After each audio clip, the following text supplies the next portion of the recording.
So yeah, we've been talking a lot about not identifying as the body, identifying as soul, spirit, consciousness, love.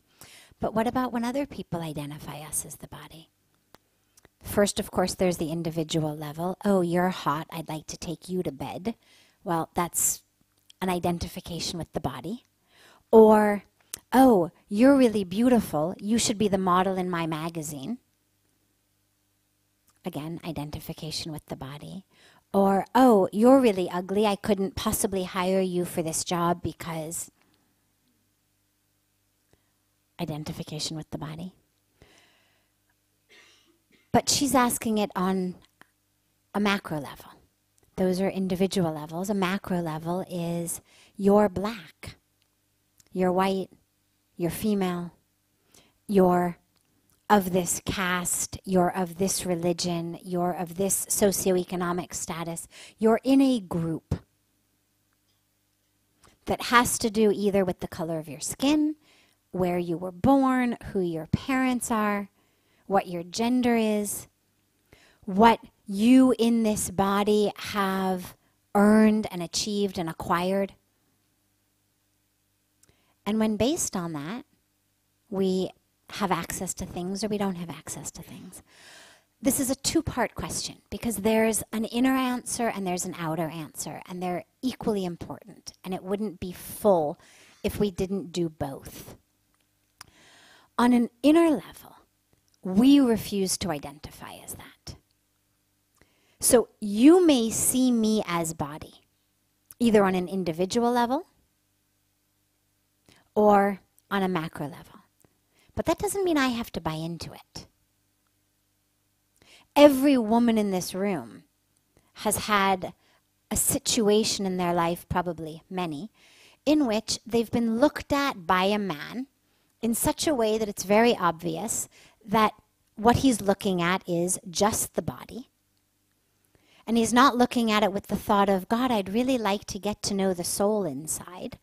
But rather, he's looking at it as an object. We have this experience. You have it growing up. You have it walking down the street. But we don't have to internalize that. For most of us, it doesn't bother us. I mean, you just understand, yeah, sometimes men are like that. I remember when I spent a year, it doesn't happen much in America, at least not in terms of like on the street heckling, but when I spent a year in Ecuador after graduating from university, you'd walk down the street and they would literally heckle you.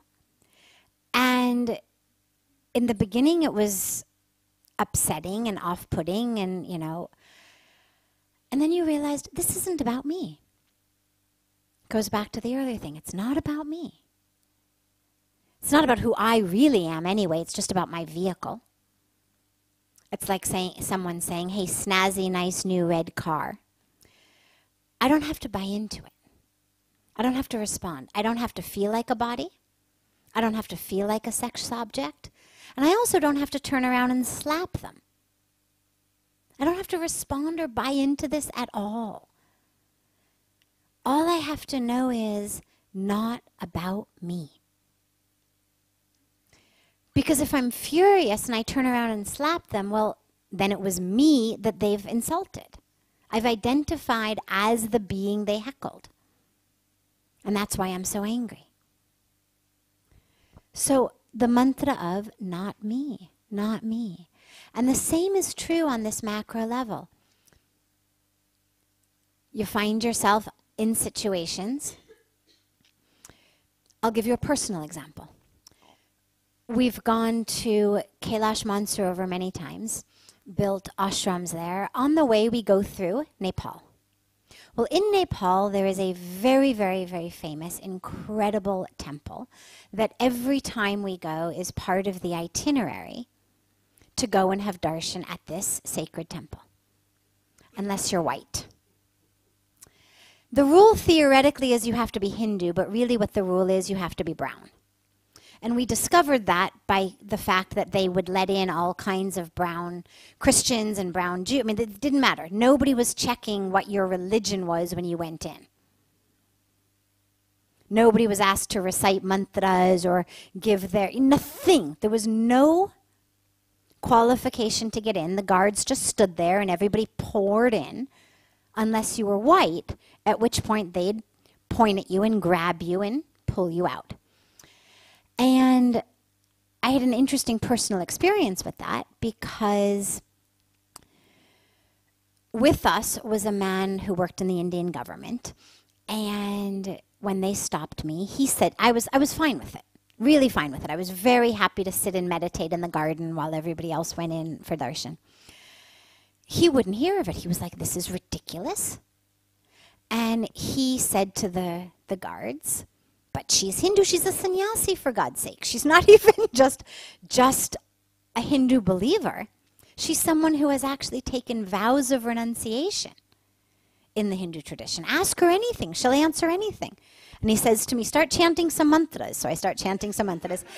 And and he says to the guard, can you chant those? And of course the guard can't. And then the guard says, well, you have to be Indian or Nepali Hindu. She's American Hindu. So I said, well, you know, half the group you just let in are carrying American passports, have never stepped foot in India. Like, their parents or grandparents were from India. They were born in America or in London, or because our trips into Tibet brought people from all over the world. We had hundreds of people.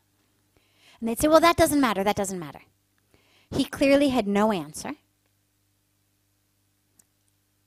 As we got down point by point, well, what about this, what about that, it became abundantly clear that it was about nothing other than the color of your skin. You're brown, regardless of where you're from, regardless of your religion, you get in. You're white, regardless of where you're from, regardless of your religion, you don't. Now, I share that personal experience because you have two options. Again, here we are at a crossroad. It happened. Either I become angry, I become upset, I feel insulted. I've given my life to this religion. I'm the managing editor of the Encyclopedia of Hinduism. Like, I brought out an 11-volume encyclopedia. What other criteria do these guys need? And you could have that start to go. Or you can say, not about me. And this is true regardless of what the situation is. Now, there are a lot of, I've purposely given a personal and not very consequential example. There's obviously a depth that this goes to that becomes violence. Whether it's apartheid, by law, or whether it's not necessarily by law but simply by practice, whether it's rights of women, whether it's rights of people of certain castes, whether it's rights of people of certain colors, it's violence. But it's important for us, before we start addressing it on the outside, to address it on the inside, which is not about me. In the same way that if someone even physically attacked your body, insulted you, you understand, again, it's not about me. It's not about who I really am, because I'm not the body. I'm the consciousness, I'm the love, I'm the infinite. And if they can't see themselves in me, well, I'm going to still keep trying to see me in them. Because ultimately we're all one. And the highest goal is not, can I see you as a body, but can I see me in you? And just recognizing we're driving different cars, and to have the experience of, oh, wow, yeah, there you are in there. Yeah, I know you. But not I know this body. I know the you in the body. So that's the first step. But the second piece, and it's not really first and second, it's more just piece one and piece two, because they should happen together. The second piece is the outer part.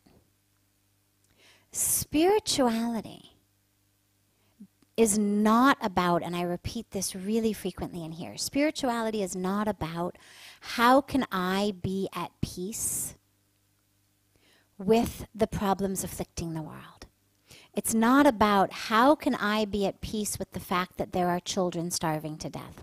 How can I be at peace with the poverty in the world? How can I be at peace with what's happening to our environment? How can I be at peace with violence? That's not the goal. Those are things we have to fight against. The goal is not how can I, because a lot of times people come in, they say, I get so upset about it. The answer is, yeah, we should be upset about it. Insofar as our upsetness is a catalyst to action, and insofar as it doesn't render me unable to act intelligently, because I'm so angry and I've taken it so personally, that my action becomes not something that's effective, not something that actually benefits others, but just me lashing out in anger. So I need to be at peace only enough that I'm not reacting. And so that I'm able to plan, because the truth is our brains don't work very well when we're stressed. When we're really upset, we're not very good planners and thinkers. And so when something has impacted us so much that we're furious or we're deeply miserable, we're not actually going to be able to figure out the way to act against it that's effective. And that's what we are called upon to do. So we need enough upsetness that we act. Otherwise we become complacent. So it needs to impact us deeply enough that it catalyzes in us the action. But it should not paralyze us. And these are things we need to work against. Absolutely. Because it is violence. To deprive anyone of anything that you could give them. And if I don't have the ability to give it to you, that's different. But if I've got, and I, whether it's I as the government, I as an institution, if I've got the ability to give you, whether it's food, whether it's water, whether it's employment, whether it's housing, whether it's human rights, and I don't give it to you, that's violence. And we are absolutely called upon to act against violence. But we need to do it from a place of clarity. Otherwise, it just becomes a useless war. It becomes the blind fighting the blind.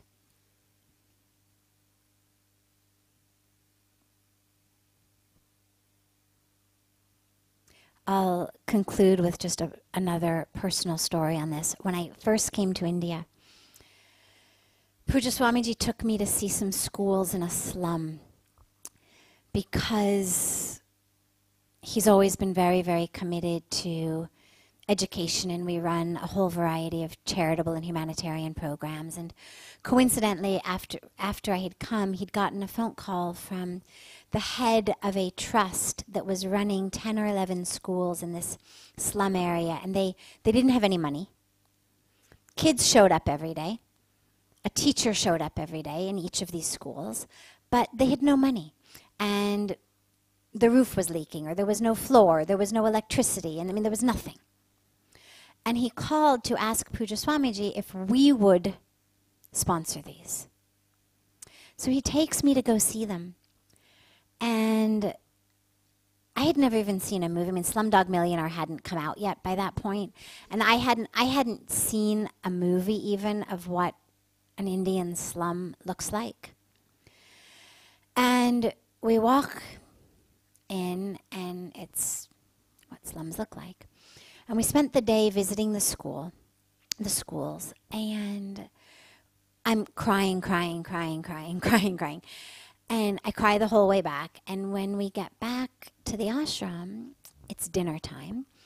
And I'm crying, crying, crying. I say, I can't eat dinner. I can't eat dinner. Oh my God, those kids, they don't have anything. Oh my God, oh my God, oh my God, oh my God. And he looks at me as the enlightened guru that he is, living in the light and bringing that light to those of us around him.